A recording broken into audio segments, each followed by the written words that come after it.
Well, to continue on this theme of how to see God as the doer in everything, as Davy said, it's not easy.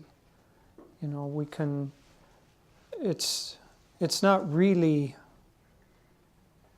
a viable model for us. Are we going to go to Florida and become stripped of everything and nearly starve to death, and in that extremity call on God to flow through us, and then it actually happens? Well, if many saints are made in the kind of crucible of extremity like that, physical extremity or physical disease, some sort of mental. There was a great Italian artist, Botticelli, who was thrown into a dungeon for many months, and during that time began to hear Om. He didn't describe it as that, but hear this sound, and felt that God was always with him in everything, and began to feel God's presence continually. And he wrote at the end of that experience that if you want to feel God's presence and become holy, arrange to have yourself thrown into a dungeon for 8 months. Well, it might work, but not a very viable solution. How do we, in the midst of the life that we have, that God has given us, that our karma has brought us to, how do we get into the consciousness of the realization that God is with us all the time? One of the ways is exactly what Swamiji and Davy was talking about, Swamiji and Frank Laubach doing, which is to make a conscious effort to feel God's presence with us for at least a short period of time, because that conscious effort to do it works like a catalyst in our consciousness or a seed that begins to grow. But we do not produce a seed in our garden without planting the seed. We do not produce a plant without putting a seed in our garden. And so we have to do that. God has given us an absolutely ideal environment to do this in. I can't imagine a better place on earth to try to achieve these practices than right here at Ananda Village. It's got its difficulties, of course, but one of the things that Master said that God implants as an instinctual element in people's consciousness is the natural love of the parent for the child. He said in an essay, actually he said it many times, that friendship is the truest form of love, because there's no compulsive element in friendship. We choose our friends. But there's a compulsive, instinctual element in the parental relationship. So parents automatically love and will sacrifice for their children. Davy and I have been watching recently a very remarkable set of videos called Planet Earth. And it's by far the best nature photography I've ever seen. But one theme that comes again and again and again throughout looking at the animal life on this planet is the enormous sacrifice that parents will go through for their children. There's the penguins in Antarctica. Many of you have probably seen the movie The March of the Penguins, where the male penguins huddle together in the coldest temperatures on the planet in big masses over the winter, because they're guarding an egg that has to be guarded for several months and incubated. And they don't eat until they're at the very verge of starvation. And then the mother penguins, who have had to go to the sea to replenish the body after giving the birth to, or laying the egg, finally arrive back, and life at the very extremity, barely able to maintain itself in order to nurture the young. The same with some whales. There are humpback whales. The mothers don't eat for 8 months. They starve themselves for 8 months in order to take their babies to a protected lagoon. They could have given birth out at sea where there's food supplies, but they take them to a protected lagoon where there is no food in order to give birth to the baby so that it has a chance to grow strong enough before it's exposed to predators so that it has a chance to live. And they too go to this very edge of starvation and extinction in order to express the divine love that is an expression of what life is all about. And so all the way up from the animal form, this divine expression of love and connection is there. And so we're given a human family. We're given fathers and mothers and brothers and sisters perhaps.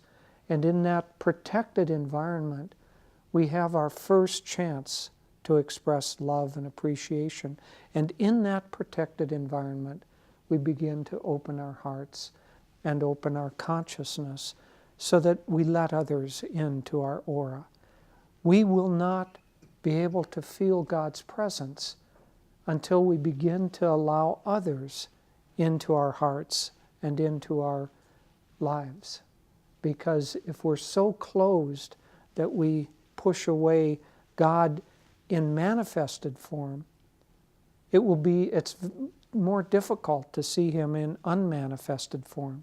When we're in a manifested form, we're in a physical body, when we're dealing with bodies and personalities and egos, it's easier to see God in that form than in an unmanifested form.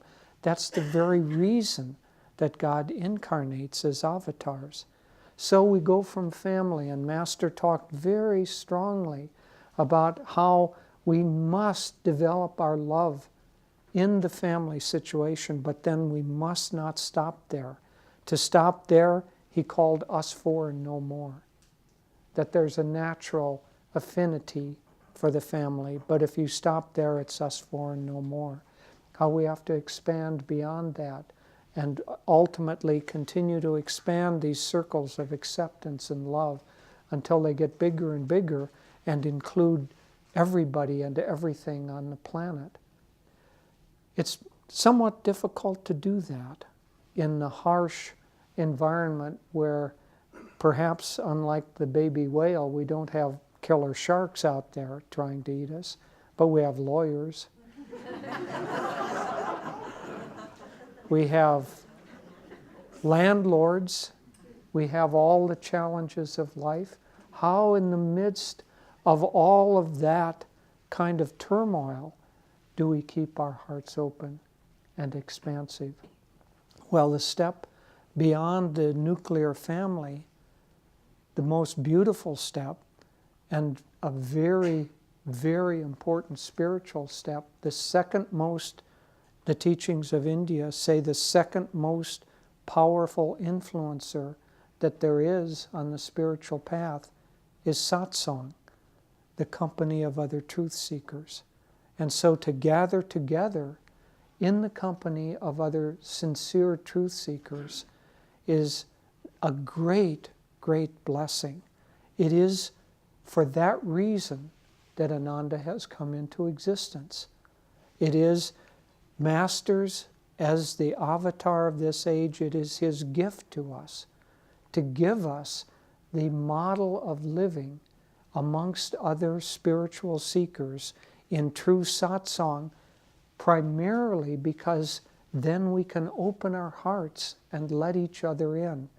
And in this beautiful environment, it's much, much easier to accept each other and not be judgmental and let go of those egoic qualities that push life away and form a shell of self-protection around us that might protect us from negativity, but unfortunately seals us in to a prison of isolation.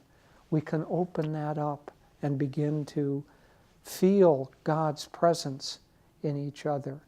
Everybody here has some gift. Everybody here is God. Everybody here is a form of God. And if we can accept the gifts that we give each other, we begin to expand that circle.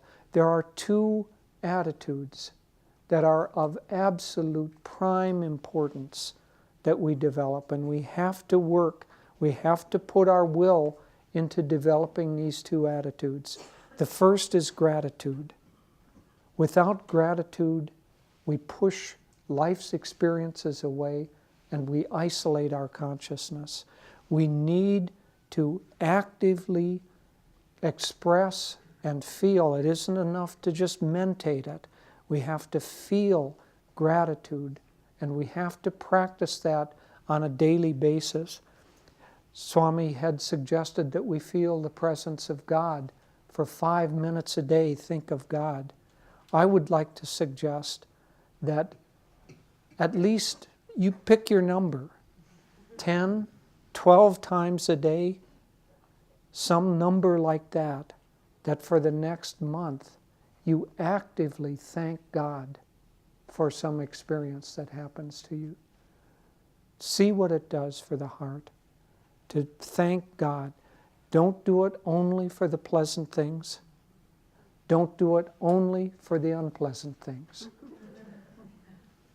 Have a mixture in there, because life is a wave of ups and downs, of what we view as positive and negative. Thank God for everything, good, bad, and indifferent, so that we practice actively that attitude of thankfulness and gratitude to God. Without that, we push away what God is trying to give us. And when we push that away, God says, I'll just wait. The Guru says, remember what I read yesterday? Master said he would correct only those who give him the permission and authority to do so. Master won't correct us unless we ask him to. And how do we ask him? Not with words. We ask him with gratitude for what he has given us. And so gratitude is the first and most important attitude to develop, because nothing else will flow without it. The second is non-attachment. That we don't judge the world according to what pleases us, what doesn't please us. We accept this, we don't accept that. We open ourselves to this, we push that away. Non-attachment to the experiences. That does not mean that we don't feel. We can feel very, very powerfully. In fact, attachment, wanting this and not wanting that, blocks true feeling. So we can feel, we just don't get into the reactive state. And we should practice that daily too, so that when an experience comes that we don't like, we should say, thank you, God. Thank you for that. And not be attached to the fact that we don't like it. And vice versa. When something comes that we do like, we should say, thank you, God. I give this back to you. In non-attachment, we can actually practice it. Swami said that he, for a long time, practiced this technique of taking everything, especially at night before he went to bed. He took every activity during the day, every thought, every reaction, and he gave it back to God. He said he would visualize an inner yugya, or fire ceremony. More specifically, he visualized the heart like a ball of light or energy. And into that, he gave back everything that had any resonance of attachment in his consciousness. He gave back possessions, he gave back emotions, he gave back attachments, he gave back likes and dislikes, feelings. He gave back the feeling of, oh, I'm proud that I did that, or I'm feeling guilty that I did that. He gave everything. Well, we can do that too. So a second practice is at least every night, better 2 or 3 times a day, at night before you go to bed, in the morning before you wake up, and some other time during the day, that you visualize a fire and that you give everything, especially that you don't want to give. That's the one or the ones that will have the biggest grip on you. If you're attached to money, why are you attached to money? It's only because you lack faith. A person going across a lake in a canoe does not need to carry a canteen. But if you're afraid that you're not going to have water, you need to gather it up. Same with money, energy, anything. So it's our fears and anxieties that create the attachments. And if you just offer those in to this light, into the light of visualize the heart, and as Swami said, you can also visualize it like a golden ball, and you see threads coming out of that golden ball, and each thread is an attachment. Some of them are tiny threads, some of them are ship's hawsers. But whatever the size, you cut them off and cut them away until that ball is completely clean and completely shining. And so if we do that 2 or 3 times a day, and then that will help start the process, kind of like a catalyst. And in the catalytic element, or plant the seed, and then if we keep up that practice, that seed will grow into a plant, and that plant will be non-attachment. From non-attachment and gratitude comes the state of consciousness, like a flower, the plant that's to be a rose plant automatically produces the rose flower. These two qualities together automatically produce the state of consciousness that Master said we should try to carry. He said we should try to be even-minded and cheerful at all times and in all circumstances. You don't get to even-minded and cheerful by saying, I'm going to be even-minded and cheerful. You get to it by deep meditation, where you're trying to merge into God. You get to it by gratitude. You get to it by non-attachment.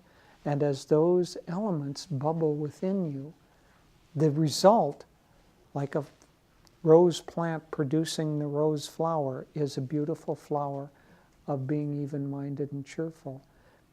When, as a community, we practice that together, it has a cumulative power. That's why satsang has such a powerful influence. Satsang actually changes the consciousness. See, Master said that we don't create our own thoughts, we attract them. Thoughts are universally, not individually rooted.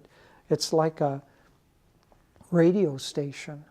And according to how our radio station is attuned, those thoughts come to us, and we perceive the world like that. And so when we live in an environment where we're all working on these qualities of gratitude and non-attachment and being even-minded and cheerful and trying to see each other as God in human form, that attunes the radio station of Ananda to that wavelength, and we begin to pick that up. And so we can continue. So we all help each other here. Now, does that in and of itself produce the ability to see God as the doer in everything? Well, it certainly begins to produce it, but we have to then continue to practice that in a daily activity, in a actual sadhana. You know, this week we're talking about sadhana. Sadhana is spiritual practice. So one of the spiritual practices needs to be this. Swami gave us 3 things to do. Get rid of the ego. You do that by deep meditation, deeper and longer meditations, and by seeing God as the doer in everything. Our sadhana is deeper and longer meditations and seeing God as the doer in everything. And the third is implied, which we'll talk about tomorrow, which is attunement to the Guru, because that's where the power to do these things emanates from. But those 3 together, that is the totality of our sadhana. And everything else is secondary. Everything else is, I don't know, entertainment, education. That's what Master said, that God created the world for our education and entertainment. We have to get away to a certain extent from the cultural biases that are around us. That's one reason also to gather into community together, because the cultural bias around us is either not willing or actually alienated to the concept of seeing God as the doer. If God is the doer, how do I get a raise at work? I'm the doer. I'm the one who needs a promotion. I'm the one who needs to be lauded. This world is just boiling with the sense of ego. And we have to break through that kind of false paradigm. Sometimes it helps. Some people are helped by getting a kind of a mental concept or a way of reasoning their way to the fact that the normal paradigm that we see around us is not real. So I was thinking about this, and there's a kind of sequence to this, so bear with me. First of all, Master and the great ones have said that the whole of the world is created out of consciousness. And that consciousness, when put into motion, creates energy, a sea of energy, or prana, vibrating sea of energy, that is not only energetic, it is intelligent. And out of that sea of energy comes the physical world. Now the physicists are working from the physical world back. They won't accept, because they can't measure prana, so they won't accept its existence, and even less will they accept the thought that it's created out of consciousness. So we have to set that aside for a moment and take it on as an article of faith. So let's just do that. And now we get into the kind of world of exploration of our times. So the kind of leading edge of the physicists are looking at what creates the physical world. And right now, the most expensive experiment in history is being carried on in Switzerland. They've created a huge collider, they call it. It's a circular tunnel 17 miles long, filled with electromagnets, and the whole tunnel brought down to as close to absolute zero as they can. All done in order so that they can send little particles around 2 channels, one going this direction, one going that direction. And those 2 channels get up, those 2 rotating sets of particles get up very close to the speed of light, and then they merge them together and crash them together. And that enormous explosion then breaks the particles apart, and they're able to see the subatomic particles. Well, one of the leading edges of physics says that those subatomic particles that we know exist, because now we can measure them with our devices, so now we'll say, yes, they exist. One of the leading edges of physics says that those subatomic particles actually kind of wink in and out of existence. That's quantum theory in part, that they wink in and out of existence. They don't say where they wink out from, But so the subatomic particles are really energy that is moving in and out of existence, and they, of course, create the atoms. The atoms, in particular arrangements, create the elements.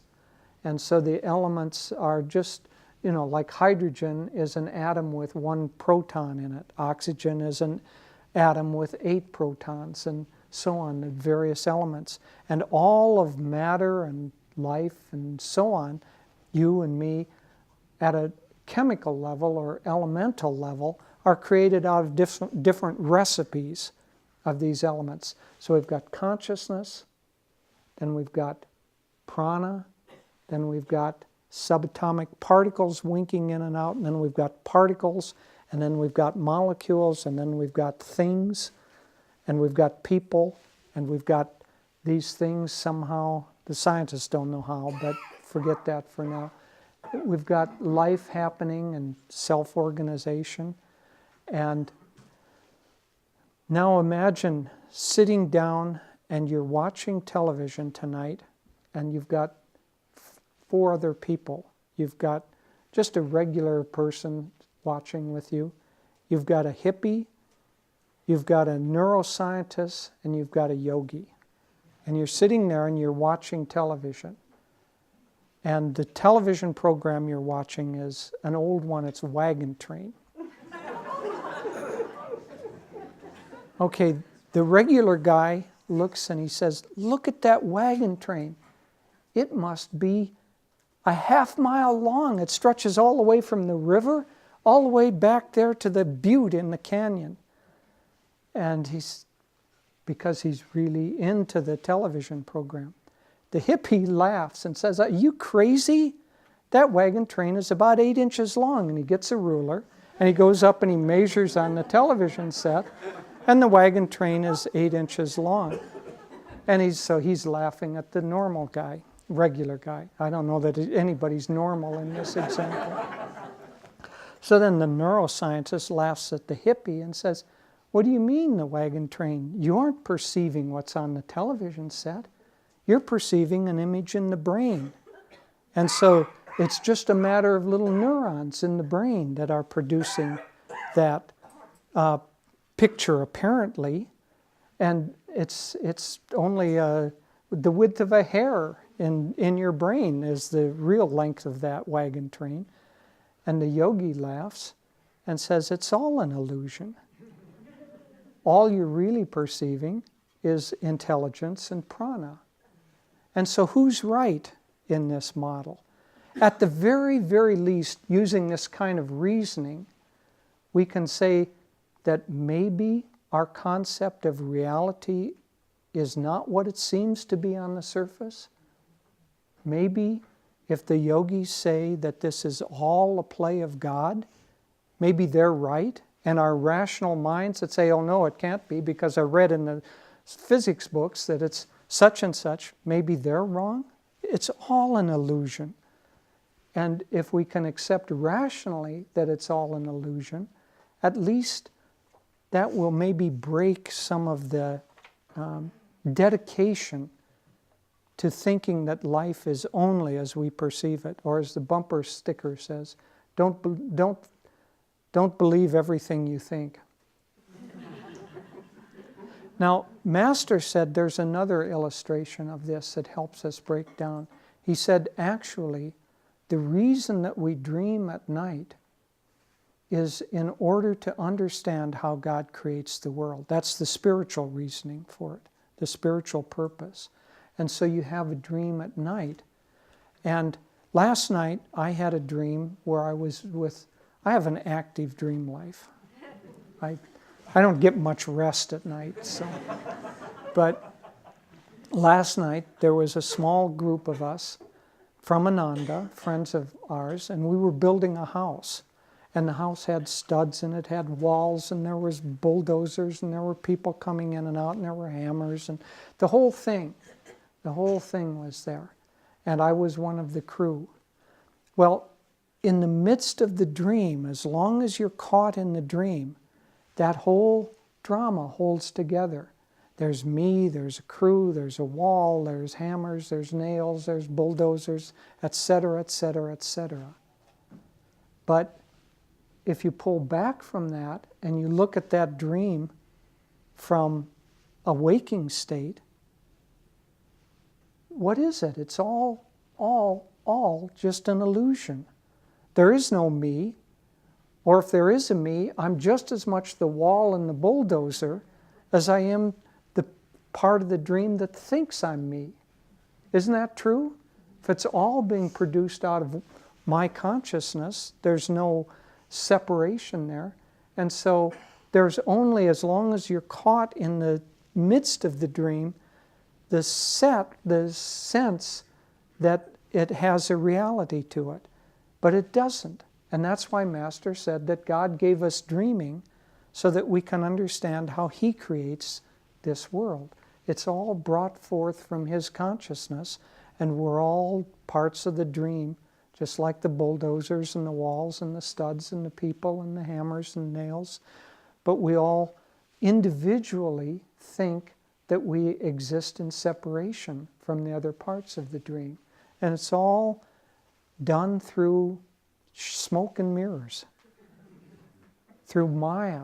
Through Maya, delusion, the actual root meaning means the measurer, the separator, taking that which is one thing and separating it into individual parts or individual seeming parts.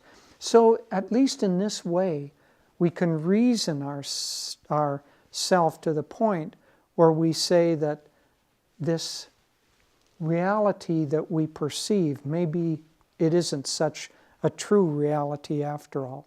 I'm not sure that that helps us very much, honestly, in seeing that God is the doer.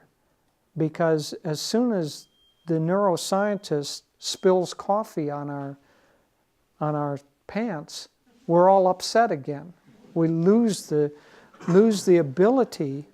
So in the flux and in the pressures of life, we lose the ability to pull back. There's something in dreaming called lucid dreaming, where you're aware of the fact that you're dreaming while you're dreaming. So the dream is still going on, but you're both awake and dreaming at the same time, as in a lucid dream. And I've had that experience. And so in that experience, you can bring in different elements into the dream. So one time I had this dream when I was a freshman in college. I was missing my friends, so individually I brought them all into my dream in order to enjoy being with them. And I did it consciously, as a conscious act. Well, this life is a dream, and the masters are lucid livers. They see this as the dream, and they can play with it. I read yesterday that one time Master was with Dr. Lewis and his son Bradford, and they were on the East Coast, and they went to the ocean to swim, and the ocean was very cold.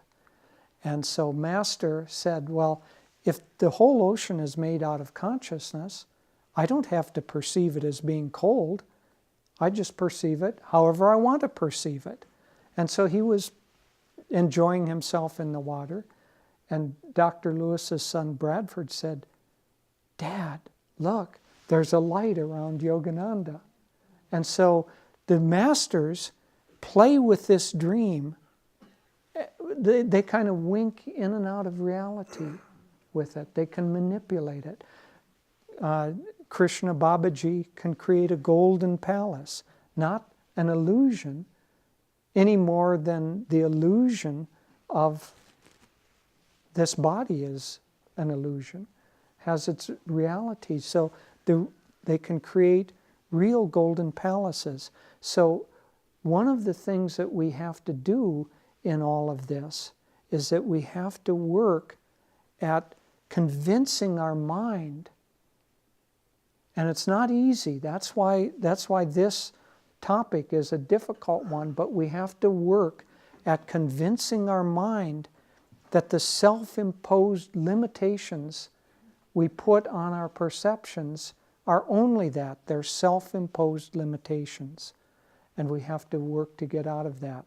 And I don't think that we can do that just mentally. I don't think you can reason your way out of this any more than you can think your way into deep meditation. Reasoning and thought are part of the way that we fool ourselves, that we stay caught in delusion. I think that we have to feel our way out of it, or we have to surrender our way out of it, or we have to dissolve our way out of it. And that's why it really comes back to a devotional self-offering. And that can take on an impersonal form where you're feeling like you're part of everything that is, and that everyone is a part of that same flux, and that it's all one, and you can try to offer all the experiences that you have into that oneness. You can try to be grateful for all the experiences that come to you. And that is a very real and a very powerful way. Gratitude, non-attachment, self-offering. There can also be a personal relationship where you form an individual personal love affair with the element of God, the lucid liver, who has been sent to guide you out of it. And in that way, you or I try to feel that everything that I have, everything that I think, everything that I feel, I give to Master. And I ask Him to transform that. And that personal love affair with God in the form of the Guru, I think, is the fastest way out. But that's tomorrow's subject.